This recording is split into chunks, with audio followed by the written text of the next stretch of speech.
আজকে বিকালে আম্মুর সাথে একটু বের হয়েছিলাম রং ঢং করার জন্য। সরি গাইস, না মানে একটু বাজারে যাওয়ার জন্য। বাজারে কাজ হচ্ছে, দেখলাম অনেক রকমের ঈদের কেনাকাটা হয়েছে, তো ভাবলাম ভাবির জন্য একটা জামা কিনি। আর আমি এবার মা বাবার লক্ষ্মী সন্তানের মতো এবার ঈদে কোনো জামা নেবো না, বিকজ আই এম গরিবস নট বড়লক্স। তো ওই তো মধ্যে জামা কিনে ফেলাইছি, কিন্তু ওই জামা আর কেনার কোনো ক্লিপস না হয় নাই। তারপরে আম্মু নাকি একটা জুতা কিনবে, তাই জুতার দোকানে চলে আসছিলাম।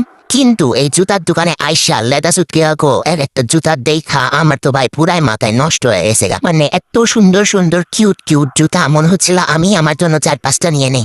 এখন আমার ভবিষ্যৎ বেবি হলে যে আমি কি করব তা আল্লাহ মাবুতি ভালো জানে। ওরে শালা কি সুন্দর যে জুতা এক একটা, মনে হচ্ছিল আমি একদম ফিরা হয়ে যাবো ওইখানে। পরে এখান থেকে আম্মুর জন্য একটা জুতা কিনে নিয়ে চলে গেলাম দোকানে। আম্মুর কাছে ঘ্যান ঘ্যান ঘ্যান ঘ্যান করে একটা আইসক্রিম কিনলাম, বাকি আইসক্রিম মাত্র 30 টাকা।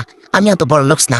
আর এখানে দেখি এত সুন্দর সুন্দর কোন আইসক্রিম, এত সুন্দর সুন্দর কেক, কিন্তু এগুলোর প্রতি আমার রুচি নেই, কজ এইগুলা হাইজিন মেনটেন করে বানানো হয় না আমার যা মনে হয়। কেনাকাটা শেষের পর বাড়ির দিকে দৌড় লাগাইছি, কারণ সন্ধ্যা হয়ে যাচ্ছিল। আর সন্ধ্যার পরে আমরা বাসা থেকে অত একটা বের হয় না, কারণ আমরা গুড গার্লস। নেক্সট ব্লগ দেখার জন্য আমন্ত্রণ রইল। আল্লাহ হাফেজ, আসসালামু আলাইকুম।